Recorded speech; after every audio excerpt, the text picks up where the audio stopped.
আপনাদের সবার দেশে একটা কথা বলতেছে, যারা যারা আপনাদের নিজেদের ভিডিও দেখতেছেন, নিজের ক্ষতি নিজেরা যত্ন করতেছেন, সেই ব্যাপারে একটু কথা আপনাদেরকে সতর্কবার্তা হিসেবে বলতেছি আপনাদের ভালোর জন্য। সেটা হচ্ছে আপনারা যারা নতুন কন্টেন্ট ক্রিয়েট করতেছেন তাদের উদ্দেশ্যে খুবই জনপ্রিয় একটা কথা, সবাই এটা বলতেছে এবং এটা এখন ভাইরাল চলতেছে, বাট আমি ভাইরালের জন্য বলতেছি না।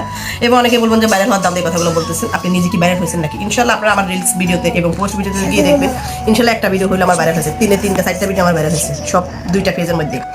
তো যাই হোক, সেটা নাই বলি, ভাইরাল হওয়ার জন্য সবাই আসে না। আমরা আসলে সত্যিকারের অর্থে অনেকে ইনকামের জন্য আসছি এবং পরিস্থিতি লাভের জন্য আসছি, যে যেটা ভাবতে পারেন, রিয়েল কথা কিন্তু কেটে সবার ক্ষেত্রে। তো সেই জায়গা থেকে যারা যারা আপনারা ভিডিও ছাড়তেছেন, সম্পূর্ণ কন্টেন্ট বলেন, রিলস বলেন, পোস্ট ভিডিও বলেন, সেই জায়গা থেকে আপনারা নিজের ভিডিওতে নিজেরা যারা শেয়ার করতেছেন বিভিন্ন গ্রুপে, বিভিন্ন আইডিতে, আপনারা এই কাজটা ভুলও করবেন না। কারণ ফেসবুক মামা আপনাদের এগুলো সব কিছু দেখে তারা বুঝতে পারে, এবং একই ওয়াইফাই দিয়ে আপনি যদি বাসা 3-4টা ফোন থাকলে সেগুলো দিয়ে আপনি বারবার শেয়ার দেন, তাহলে আপনার এই সমস্যা ভুগতে হবে। কারণ এগুলো আসলে পুরনো অভিজ্ঞতা, এক্সপিরিয়েন্স থেকে বারবার করে বলতেছি যে এগুলো আপনারা করবেন না। আমি দেখতেছি এমনও লোক আছে, তাদের নর্মাল একটা ভিডিওতে বিয়ে হয়েছে 100 থেকে 150 ভিউ, সেখানে আমি শেয়ার দেখছি 14 থেকে 15টা শেয়ার দেখছি, আর কমেন্ট আসছে হয়তো বা জোরে গেলে 7টা থেকে 8টা, জোরে গেলে 10টা কমেন্ট আসছে। তো সেখানে ভিডিওটার উদ্দেশ্য কি, সেটা শেয়ার হয়েছে 14 বার, 15 বার, 16 বার। তো সেই জায়গা থেকে আসলে ফেসবুক আমার এতটা বোকা না যে সে বুঝতে পারেন এগুলো। আপনার নর্মালি প্রতিটা ভিডিও আমি 1 মিনিটের এবং 15 সেকেন্ডের ভিডিও, প্রতিটা ভিডিও তাদেরকে দেখলাম যে 17, 18, 260, 50 এরকম শেয়ার হইতেছে। বাসা যে ভিডিওগুলো উদ্দেশ্যমূলক থাকে এবং কিছু জাজমেন্ট করার বিষয় থাকে, সেগুলো নামে শেয়ার হওয়ার বিষয়। কিন্তু নর্মালি ভিডিওগুলো শেয়ার এত হবে, সেগুলো তো কমেন্টও আশা করা যায় অনেক বেশি হওয়ার কথা, সেগুলো নিশ্চিত আপনারা নিজেরাই করতেছেন। তো এই ভুলটা করবেন না, আপনার পুরো ফেজ একদম শেষ হয়ে যাবে।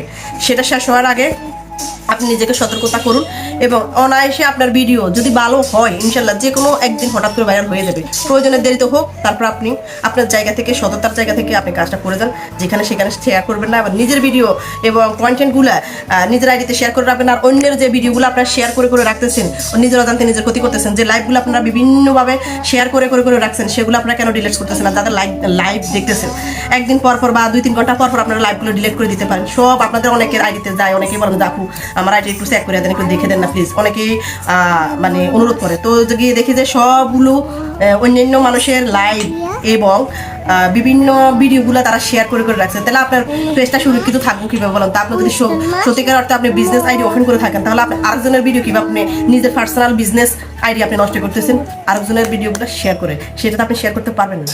এই জিনিসটা বুঝে ক্ষমতা রাখবেন।